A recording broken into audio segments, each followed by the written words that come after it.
Welcome to Grant's Rock Warehouse, and tonight we are taking a look at the band Vandenberg. I want to welcome Martin Popoff and Tim Durling here tonight. So without any further ado, let's get this one going.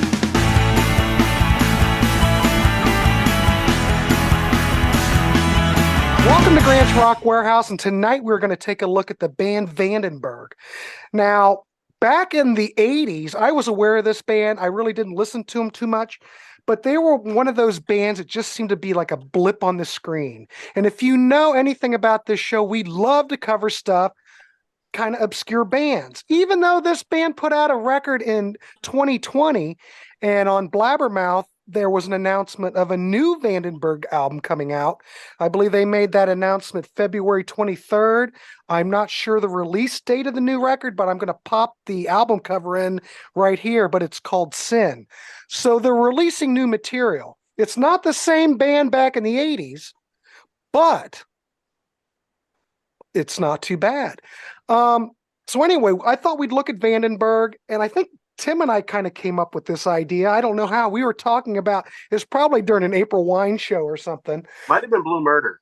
Blue Murder, okay. White Snake thing. But no one's talking Vandenberg, but we are tonight. So I'm going to turn it over to Tim Durling, and he's just going to start us off, kind of like we do with April Wine. Tim Durling, Martin Popoff, I want to welcome both of you here tonight. And Tim, take it away. Thanks, Grant. Vandenberg formed, I think, sometime around 1981, and they were formed around guitarist. His Dutch name is Aj van den Berg. It's not one word, but he anglicized it to Adrian Vandenberg. And he was, I think he was an art student, but he was also a guitar player and like a semi-pro guitar player. I know that he was in a band called Teaser, and they put out an album in, I think, 78, and they were sort of a Bad Company type of band. Did a bunch of demos, and those demos eventually came to the attention of Phil Carson, famous A&R guy from Atlantic, signed Yes, signed AC/DC. I believe he signed the Stones to Atlantic. So they consisted of course, Adrian Vandenberg on guitar, writing all the songs, when there's the occasional keyboards. Even down to doing the album cover art, because he's a pretty amazing, super realist artist. I really enjoy his artwork. And Bert Heering on lead vocals, great lead vocalist. I've tried to think of what he reminds me of, his singing style. It's almost like a supercharged, somewhere around Lou Gramm, Joe Lynn Turner, but a great vocalist. Bass player Dick Kemper, spelled Kemper, but his nickname is Motorhome, so that is my signal, and it's pronounced Camper. And the most aptly named drummer, Jaws Zoomer. They signed to Atco, put their self-titled debut out in 1982. It gets some attention in guitar circles. And it's the one Vandenberg that really made a dent in, I don't even think it did anything in Canada, but in North America or the States. I think, we'll get into it, but I think one of the finest power ballads of the 80s, Burning Heart, dented the top 40.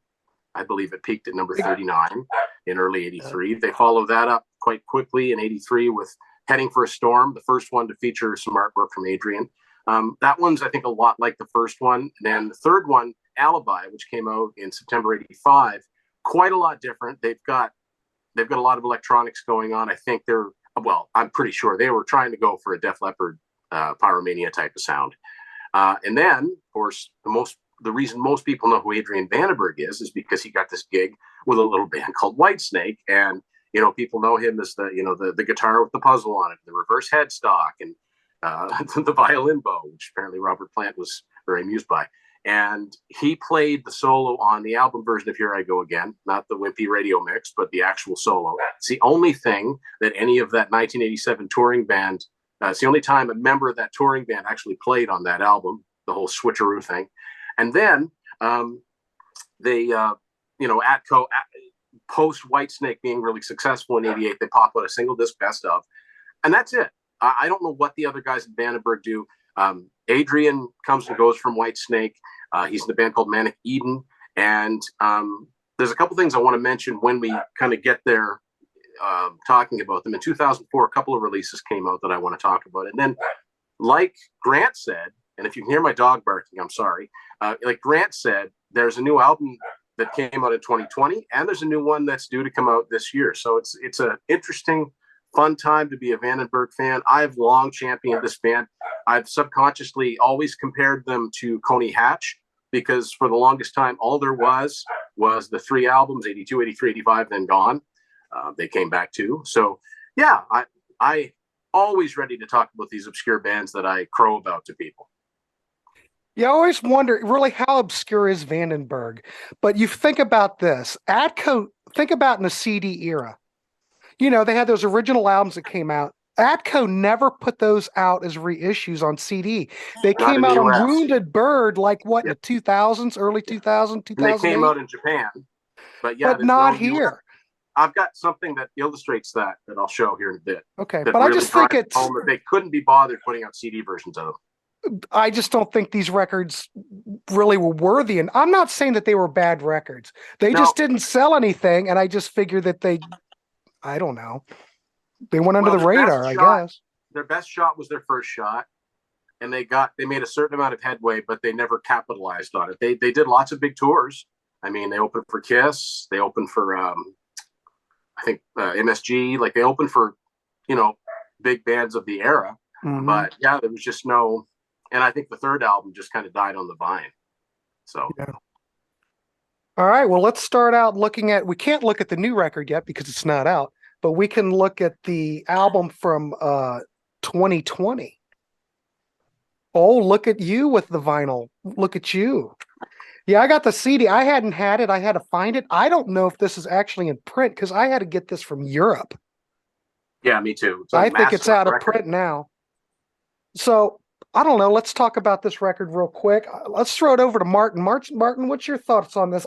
Didn't you cover this like on Sea of Tranquility with Pete? Yeah, maybe I once? think so. I mean, so my thoughts on it are it's an amazing album. It's a very, very good album, but it has nothing to do with Vandenberg. I mean, it's like way too late in the whole thing, and we can get into that huge debate about. I mean, to me, I would say maybe 51% of the band is Bert Herring. I mean, I love his vocals. That is like the most important part of the band to me. Plus that clutch of albums that are all at the same time. We'll get into them a little bit, you know, how they differ, how they're the same. Tim, I'm totally going to disagree with you. I mean, I feel like we're listening to a totally different band, but we'll get there. But no, this album's really good. Gorgeous production. The singing's really good, but it's journeyman Ronnie Romero, right? And he's not there on the next one. Mats Levin is there singing the next one. So there you go. It's even more fragmented. And it's 3 guys that aren't these guys. And those 3 guys, Adrian Vandenberg, I guess, got into a little fight with them, a tussle, because they were trying to steal back the name or take back the name or claim the name. And so that is Bert, Dick, and Josh Zoomer, right? Which is pretty interesting. And like I say, I mean, I know it's travesty. The name of the band is Vandenberg. He's an amazing guitarist. I love what he does. We'll get into that. And obviously he's the namesake of the band. His writing is amazing. His soloing is amazing. And the 2020 album is really, really, really good. But to me, it doesn't particularly, there's no link without Bert to the old Vandenberg. It's a well-recorded, really woody, analog-y, great drum sound, but quite White Snakey. It's like a really, really good White Snake album. It's heavy throughout. You know, it's the riffs are good. Everything's great on it. Ronnie sounds like a cross between Ronnie James Dio and David Coverdale. He's got that breathy thing going, you know, the lead singer drama thing going. So I love it. I mean, it's a really, really good album. It's just a shame to me when I play it, I'm distracted by hearing about that battle and how Bert Herring can't be on it. What do you think that is a little bit too late for them to come out with a record? I have no idea how this sold. I'm not even sure, gentlemen, if this really came out domestically. Like I said, I had to get a copy from Europe. But I mean, is it a welcome return? I mean, should they have called it a different band name? I don't know. It's not really Vandenberg, but it is. Well, yeah, I mean, it almost sounds like he deliberately came out with this and got an album out and called it Vandenberg to go on the offense against this name thing, possibly. Well, but that's that probably thing, what it is.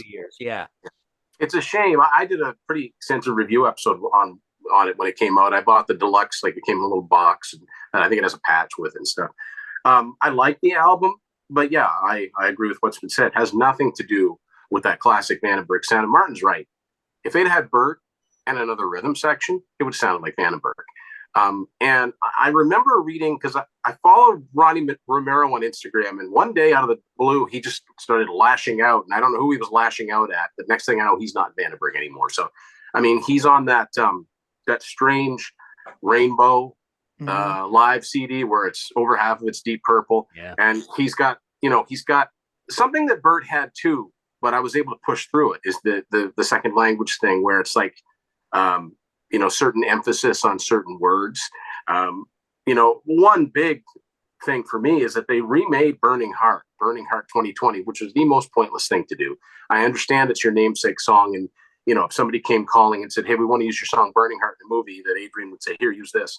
It's faithful enough. I would just rather have heard another name or another new song.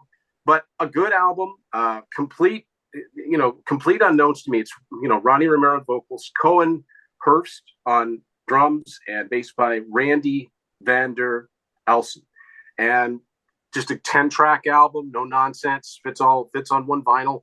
And I liked it, and I'm glad it was out. But it kind of reminds me of the Motley Crue album with John Corabi.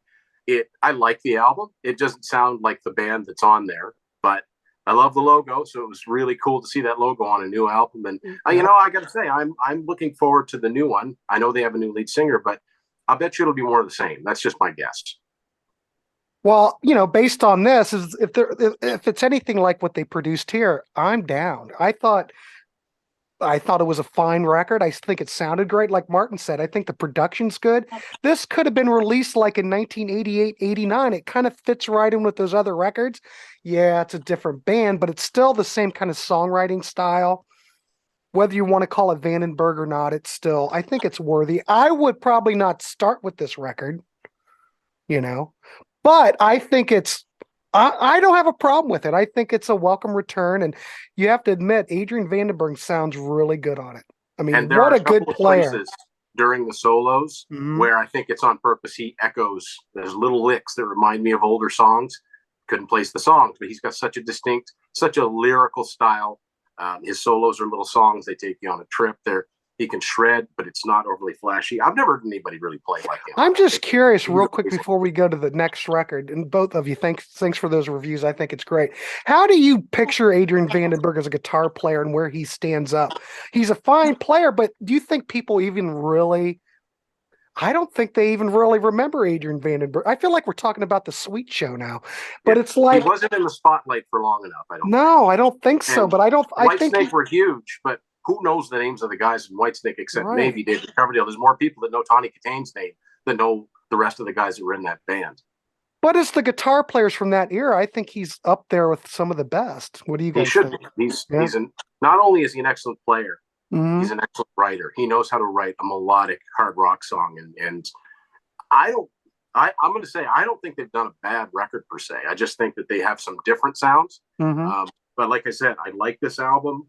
The song titles are a little predictable, but that's okay. I mean, I will say this, and I've always been amused by this. There's a song on this album called, pardon my English, Shitstorm. They always, except for Alibi, they always have to have a song with shit in it, because they've got one on the debut album. They doubled down on Heading for a Storm, and they've got two. And both Bert Heerink and Ronnie Romero sing it so passionately. I've never heard that word sung, because it's almost like you do know what you're talking about, right? You know what that means. But anyway, it's good stuff. Yeah. I'll answer your question about the guitarist. I really think Adrian goes along with one other guy, and that's Michael Schenker. To me, I love the way that both these guys are half Euro and half hair metal. I love that combination. And Tim, you said it perfectly, that lyrical approach.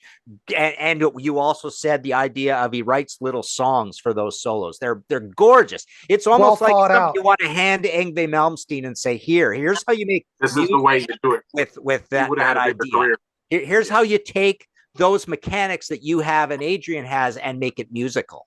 Well, it's the same thing like Elliot Easton. If you ever listen to any Elliot Easton solos on the Cars stuff, they're like songs within the song. They're always well thought out. And it's kind of like Ace Frehley, always starts out and always ends correctly. One of those kind of things, if you know what I'm talking right about. for the music. Yeah. But yeah, that's the thing that always struck me is it's that great balance. It's like if there was a hair metal band from mainland Europe, which I guess they kind of are. I guess. But yeah, it's to me, it's just that super musical style, but he's got the Teutonic chops, the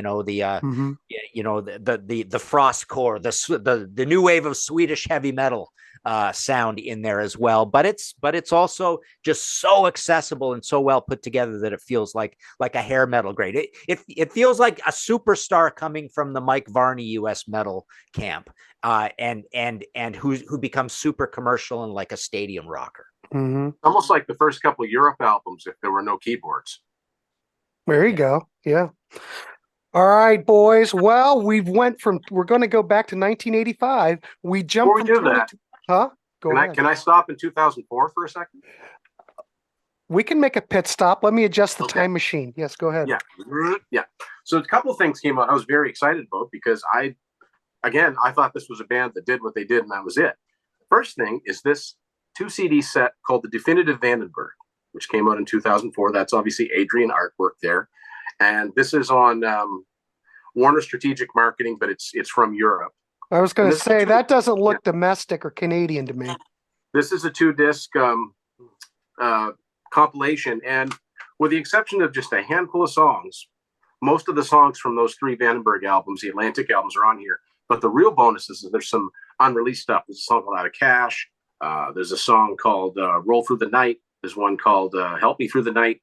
And, there's an acoustic version of Burning Heart or whatever. But it's a great compilation, and it's a really good primer.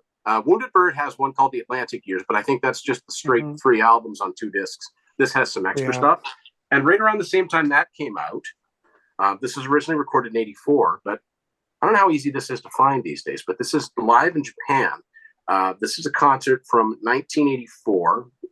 This copy I have is on Alpha Centauri equipment. It's actually got a copyright date of 2005. So it's a live concert from Vandenberg, bunch of songs from the first 2 albums, and they even premiere a song that would end up on Alibi, the instrumental called Kamikaze. In the bonus features, it's got a little documentary. Now it's in Dutch, but it's got English subtitles. And the documentary was called Single Luck, which I'm assuming they talk about one single, and they're talking about Burning Heart. So they've talked to all the members of the band. They were together at this point because they got back together, the original band, to record that remake of Burning Heart.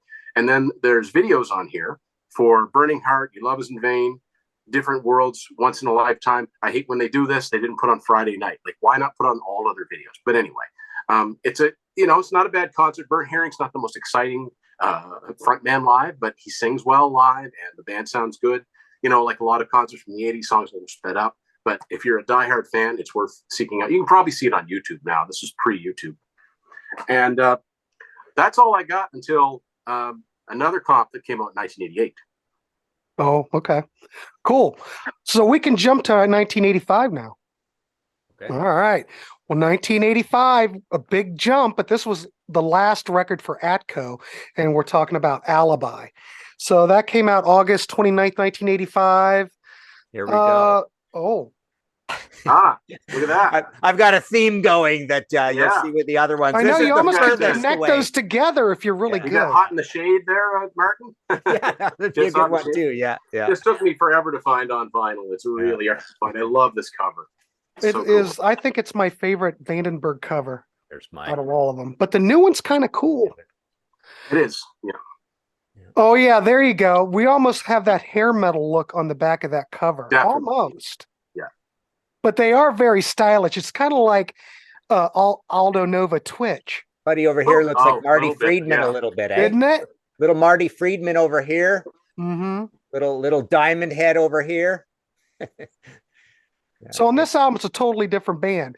So Martin, what's your thoughts on the third record? Since we're going backwards. Well, the third record is, spoiler alert, my absolute favorite of all of them. I disagree with Tim. I think I think there's more mellowness and Def Leppardness and poppiness on the second one. So this one to me is not, it's not a return to anything they're particularly doing on the debut. I think it's just a slightly heavier raft of songs than you get on the second one. And I love it. All the Way is one of my favorite. I always talk about that favorite rock and roll moment, that part where they go, this time at the end. It's just this heroic, amazing, chorus, epic. Yeah, it's so cool, right?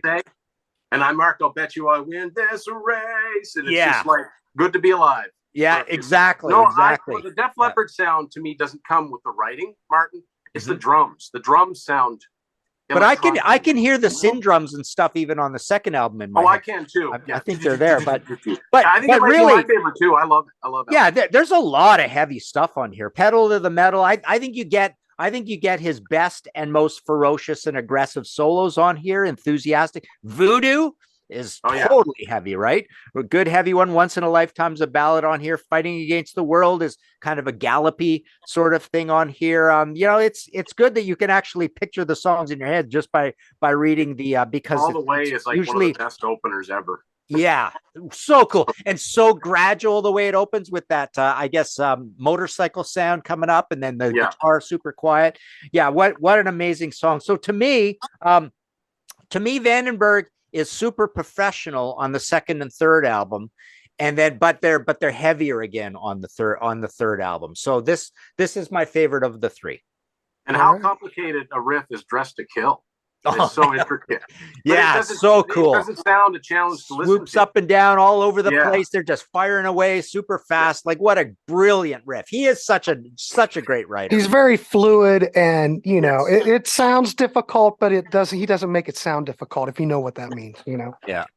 But yeah, that lick on Dressed to Kill when he's singing and there's the conversation back and forth, and then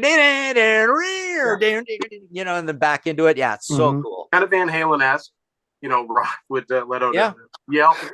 Yeah. So I wonder if they just Van Halen, he's got the little acoustic. He's got the Prelude Mortale on this one. He does it in a few other places, but I think this is the only time that one of those intros actually has a name and not just Kamikaze at the end is an instrumental, right? Yeah, so I think they do that too. That's a heavy one too. Well, I just wonder, since they had 3 records, I wonder if they just had like a 3-album deal, and they probably got to that third record and went, you know what? Could be. Let's keep it a little bit loose and let's rock out a little bit. I don't know, but maybe that might be. This one has a different producer on it too. This one's produced by I want to say his name is Jaap Egermont. JAAP, and the funny thing is that he's obviously a well-known Dutch producer, but if anybody remembers Stars on 45, that was his brainchild. Wow. Oh boy. When I take all those medleys of the old songs like in the early 80s that were like a Beatles one, and there was like so many of them, that's him. So it's the first 2 were produced by Stuart Epps. So it's a different great production on this. Yeah, I like the production on this record better than the second album. I will say that, even though we're not on the second album. So Tim, what is your thoughts on this real quick? I think it's my favorite. I really do. I think it's my favorite. It's just one great song after another. And there's no reason in 1985 that either Once in a Lifetime or How Long, the ballads on here couldn't have been hits. Even All the Way. All the Way is so accessible. If that song, try to imagine that song linked into like a Rambo movie. Like this was the era of the soundtrack anthems, and I just think it's as magical as Survivor, Eye of the Tiger, right? It's better. It's more like it is. I'd say it's better. Yeah. For me, it's more like I like Burning Heart by Survivor. No no pun intended. But it's got that driving.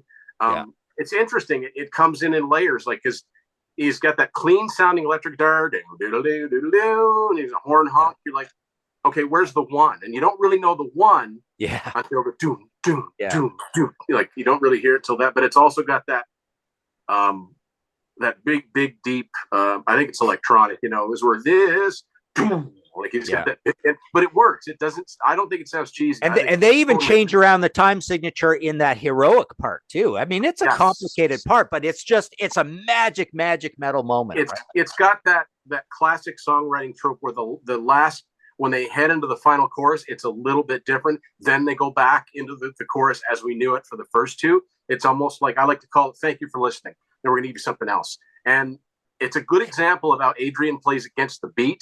because the songs go do do do like that, and he's like like he's playing. It's very syncopated, and one of those things where if you miss one note on stage, the whole thing is fluffed.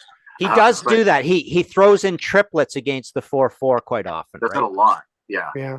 Even if it's a really fast song, he'll play slower. Yeah. But anyway, this record, I don't even think this record charted based on the things that I see. I don't even think it charted. Well, the second album went to 169, so you already knew they were probably doomed.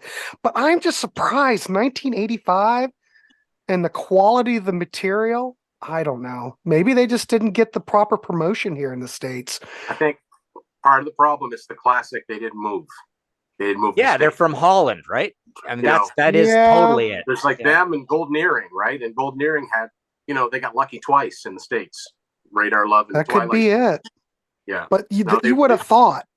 Because they seem to be, all right, when I look at this record and you look at a lot of the other stuff out at this time, this seems to be a lot more advanced. It's just not your typical Motley Crue or... Yeah.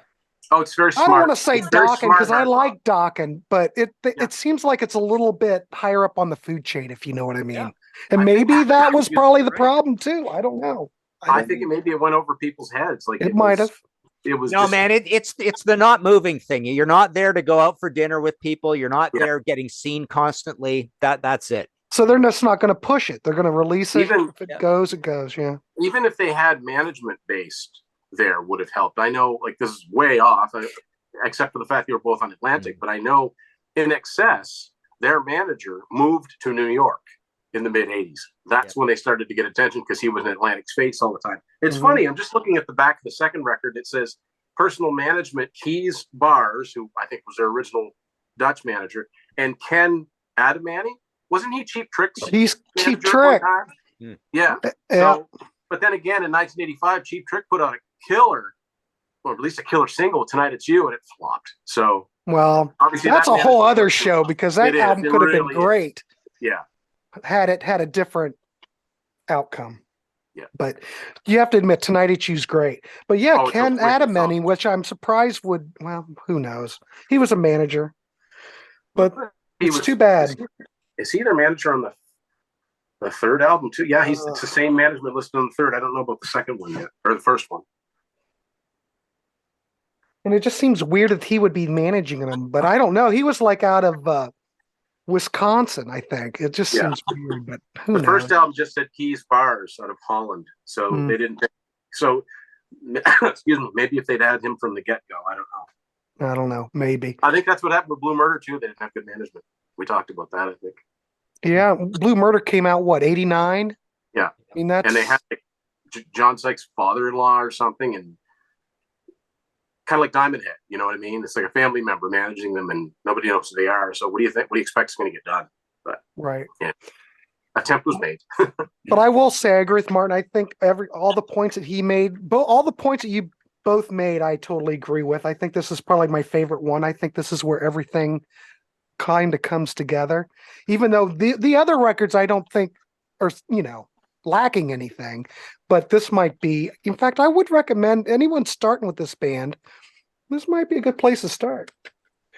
All right, cool. Let's go. Now we're going to go back to 1983 and we're going to looking at Heading for a Storm.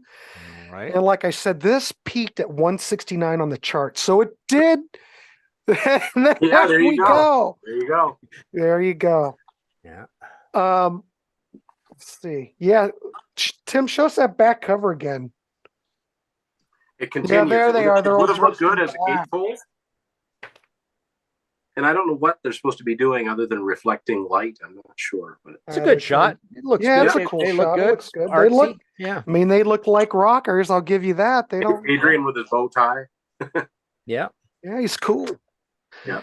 I mean, the reviews for this record, they're good reviews, 3 stars around that point. What can I say about it? I don't know. I'll throw it over to Martin Popoff. What's your thoughts on this record? Well, I remember when it came out and I was disappointed because it felt a lot poppier and less raw than the debut. I love it now. I love it to death. I even love Friday Night, but that's a shocker. That's like a Living After Midnight sort of moment, right? Hearing that thing. And Welcome to the Club, I didn't like that very much either. So yeah, this one just has less songs that I like a lot. I love This Is War on it. I found the production to be a little smooth and a little light. But it is a very sophisticated album. Wow. For 1983, again, I love your theme about how, for 85, Alibi kind of really blows away the competition. It should have been right. Big. I might want to add that I'm not sure that Atco itself had that great a reputation for being. Yeah, they were like a tier down from. Yeah, I think like so. Yeah. Well, and plus, did they really have many bands for like in this type of genre? I don't remember Atco really. They had Loudness. They had they had Loudness. They had was Badlands on Atco. They might have been. I think they were on Atlantic proper. I think they're on Atlantic. Okay. Yeah, but right. Loudness really didn't do anything. Really. No, Loudness and Sabotage were on Atco. They eventually were on Atlantic, but the first. No. Maybe I'm wrong. Maybe they were always on Atlantic.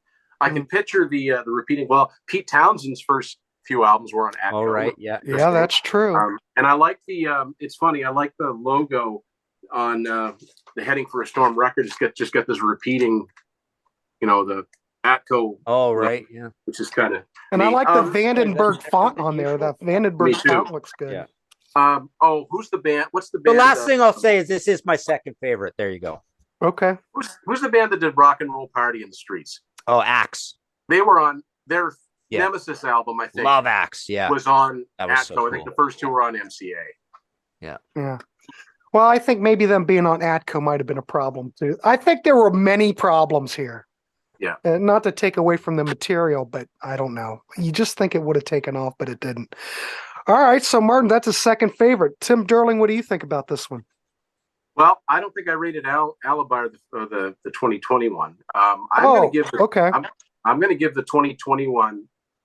I think I'll confidently give that one a 7.5, and I would probably give it an 8 if it had another song on there besides the Burning Heart remake, because I just don't think it was necessary. Alibi's 10, easy 10. I agree. Storm, I'm going to give an 8. So. That's fair. Pretty high. I just think they had a high standard.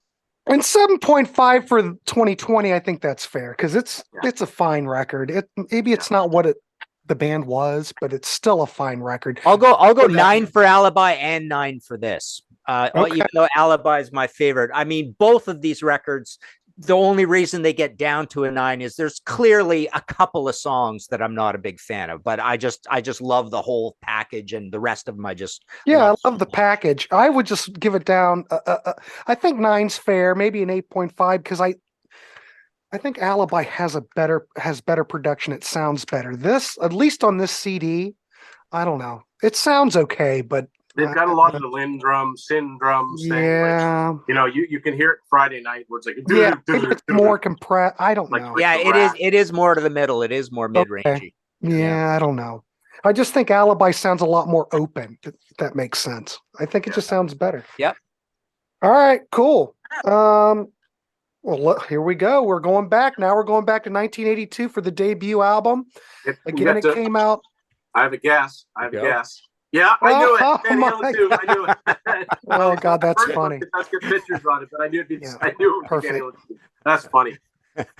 So Stuart Epps is the producer. Well, it's produced Vandenberg and Stuart Epps. It's a debut, April 1982. What do you think, Martin?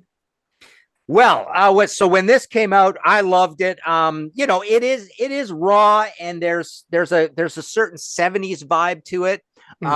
So it's got this raw production. It's got this eccentric drum production, and Joss actually does this kind of endearing, charming, speeding up and slowing down thing that you notice on it. And it's got the really crazy, extreme tuned toms as well. So it's funny in that respect. But yeah, it's got a very sort of 70s in No Hurry to Impress You. Yesterday and Today, first album, Yesterday and Today struck down kind of vibe to it.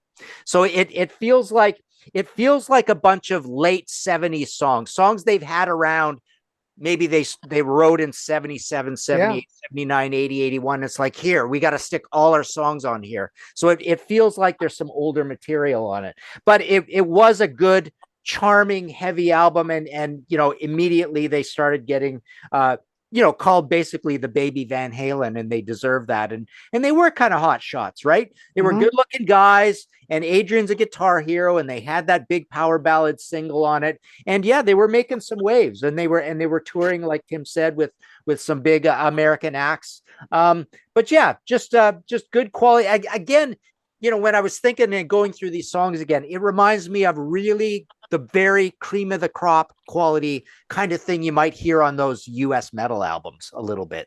It definitely has a little bit of like that dated vibe, but it is a charming thing that they do. And then, like I say, those other eccentricities as well. Great vocals. But yeah, you think Your Love Is in Vain. It's just a boom, boom, it's not an album opener.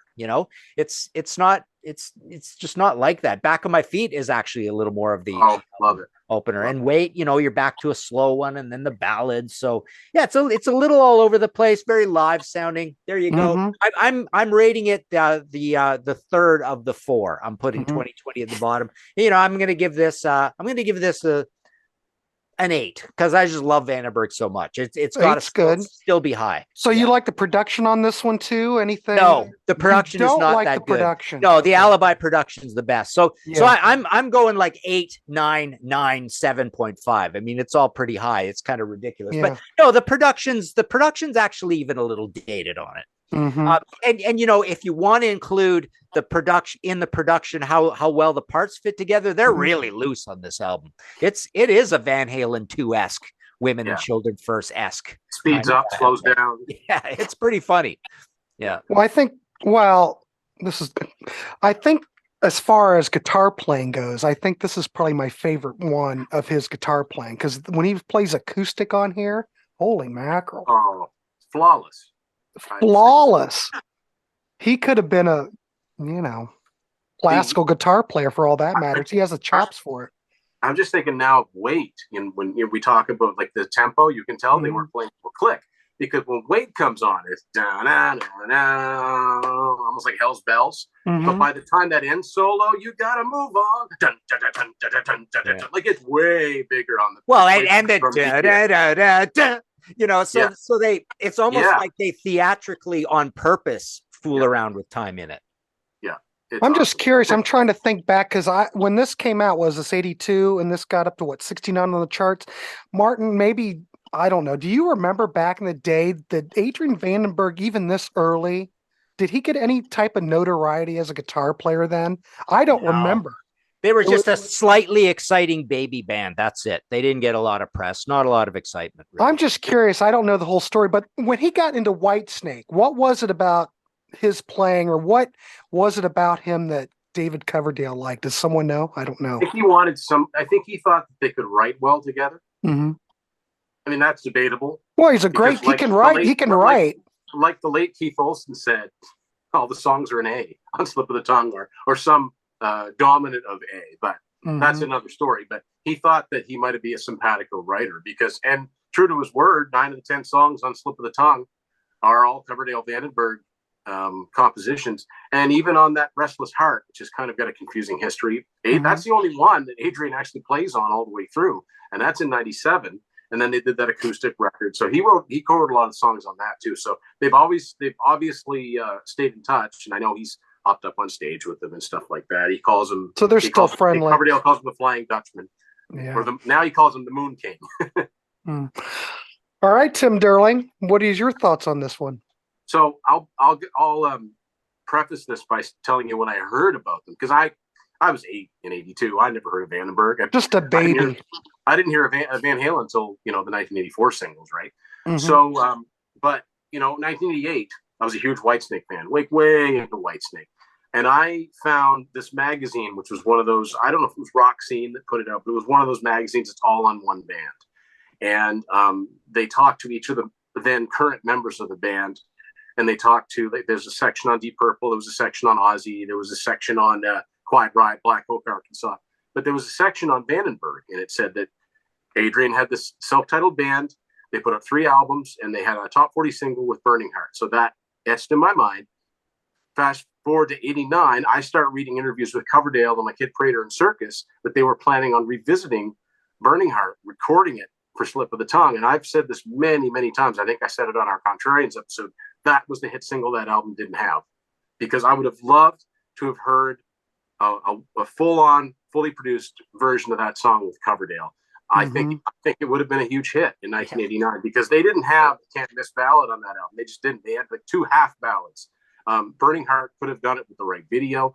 I think Coverdale was saying the hell out of it. There is a version that's on the deluxe version of Slip of the Tongue, but it's basically Coverdale singing like part of one verse, part of the chorus, and then he wanders off, and you just hear the band playing it out. There's no guitar solos. It's very stark, but that's the closest I guess we're going to come to hearing a Whitesnake version of that. So 1989, first day of summer vacation, my local A&A's, which was a popular record chain in Canada, Grant. It was A&A's, and it was Sam the Record Man. Yeah. I used to love going into the store when they'd have the dump bins and seeing what treasures I could find. And I found that first Vandenberg for like $6 on cassette. I knew it was Adrian Vandenberg's band. I looked at it, had Burning Heart on it. I said, it's cheap. I'm going to take a chance on it. And I just got into it right away. Yeah. Burning Heart might be my favorite ballad. It is definitely my favorite guitar solo ever. It's gorgeously played. It's so intricate, but it takes you on a journey, and it's almost a ballad, but it's almost like fist in the air. You're like, yeah. And it's really cool because there's a video on YouTube. I don't know if anybody's ever watched Paul Gilbert from Mr. Big, or, when he's not Mr. Big. He does these clinics where he'll play songs, and with his guitar, he'll play the vocal parts. Because he said oftentimes when you learn the vocal parts, there are things that you would never do as a guitar player. So he's trying to play everything, the vocals and the lead guitar. And That's cool. He's in Holland for one of these videos, and he does a version of Burning Heart, and he nails it solo. And the timing in it, like, again, playing against the beat. So Adrian will go like, it's just so good. It's just perfect. It's got that triumphant end chorus, even a little bit of synth in there just to wrap things up. And it's got some stuff like, Martin, would you call songs like Ready for You and Out on the Streets, would you call those, like, back in 1982, would those have been called like OTT? Because they're pretty fast. Double bass drum. Yeah, they're possibly a little too clean for that. They're just like fast, essentially, right? Yeah. And if anybody's curious about what the demos are, because like Martin said, these songs sound like they kind of date back to the 70s. The 6 demos that are on disc 2 are Back on My Feet, Ready for You, Nothing to Lose, I'm on Fire, which is on the second album. So that's been kicking around for a while. Out on the Streets, and then, like I said, a song called Out of Cash. So, those must have been what got them signed to Atlantic. And I think that I like the production on it. To be honest with you, I'm really surprised Martin likes the production on Alibi. I thought he'd think it was too slick, but that's cool. I like the production on the first album. It is very I like it. A budgetary thing. The only other thing I've ever seen Stuart Epps produce, other than the first 2 Vandenberg, is Twisted Sister, You Can't Stop Rock and Roll, which has a similar sort of blocky drum sound on it, I think. Probably recorded in the same studio. I think they recorded in Jimmy Page's studio, The Soul, or at least for part of it. I think it's a perfect record. I'm going to give it a 10. That one and Alibi, wow. I can't fault for anything. Yeah. Nice. I can't argue with that. Yeah, he did Twisted Sister, Wishbone Ash, Bad Company, Vandenberg, The Firm. Oh yeah, Bad Company. Shooting right. Star. Right. But he worked with a lot of people. He was in the business since '67, so he's been around a while. So he's worked with a lot of people. Again, I can't argue with it. I think this is almost as good as Alibi.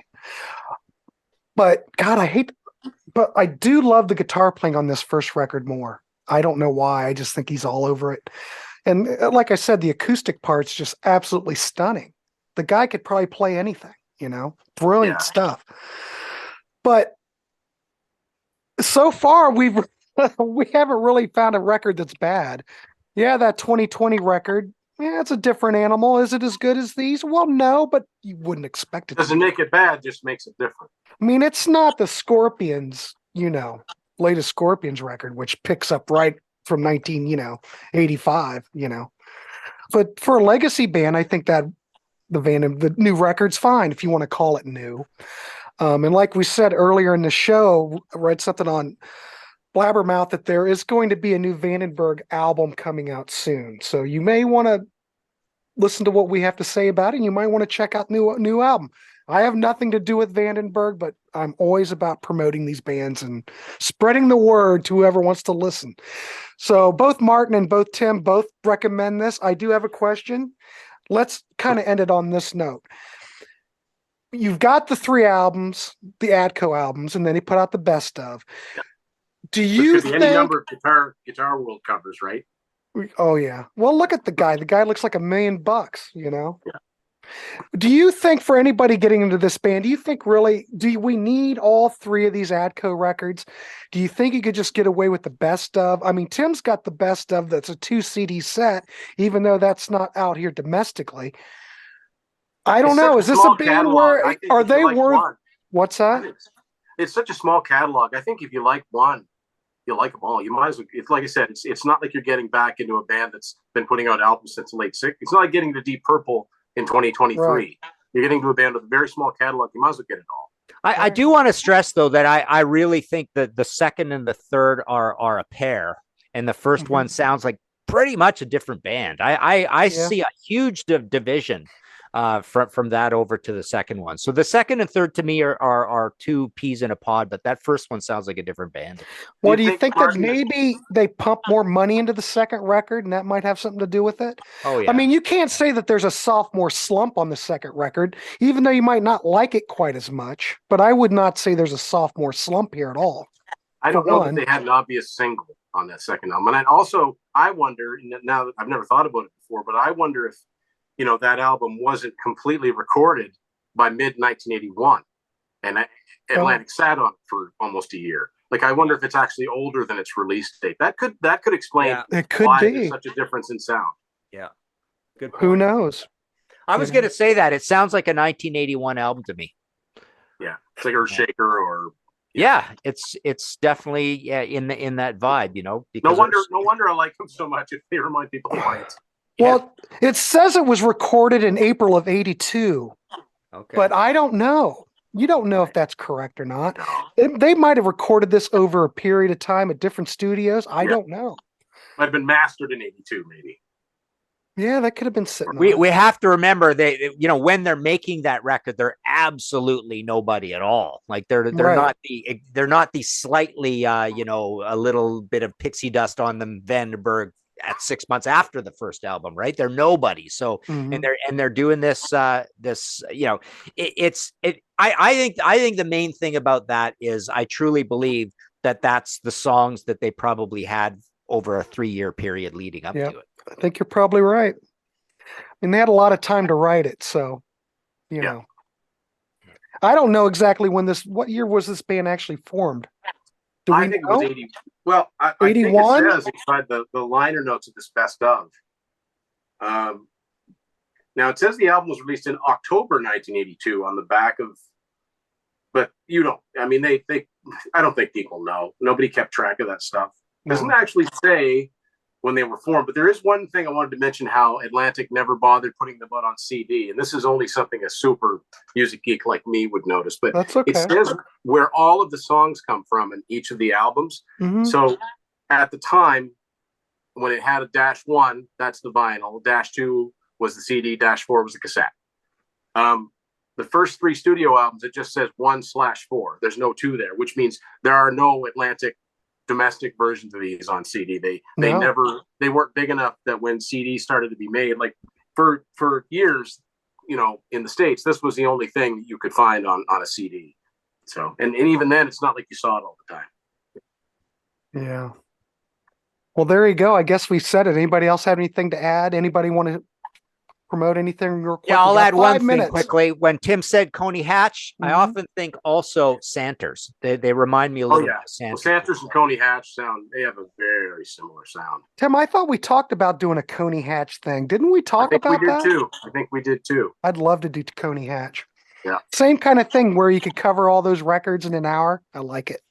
Let's have a new live album coming out with new tracks on it. I did an episode last year and with a couple guys with Andy Curran. He was super to talk to. I mean, he talked like we basically. I saw that. Yeah, we went through the history of the band, but here in the States, no one knows Coney Hatch here in the States, especially in the States. Well, people barely know them in Canada. Mm-hmm. It's a little bit like Vandenberg. They had A Operator. They had one semi-hit off the first album in '82. Mm-hmm. That the other two Tim, also you've got the Raw self-titled debut from '82, and then you've got the next two that go together that are super polished and yes. And then they come back later with the, but fortunately you've got the same people in the band at that point. Yeah. The singers anyways. Yeah. I've got the Rock Candy CDs and they sound pretty great, I think.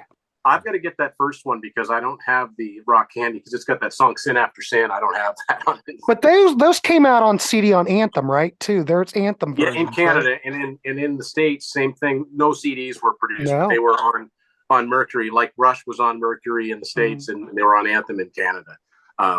It's really hard to find the records and the I never seen it down here. If you get the first Coney Hatch record from Japan, it's on Casablanca, which is kind of interesting. Oh, really? Yeah. Oh, odd. Well, maybe that's what it came out on. Well, it's a Polygram company, right? Same master, head company. All right, gentlemen, we can wind this one up. Anybody have anything to add before we wind it up? No, all good. All right. I want to thank Martin Popoff and Tim Durling. Great discussion. I appreciate you gentlemen coming on.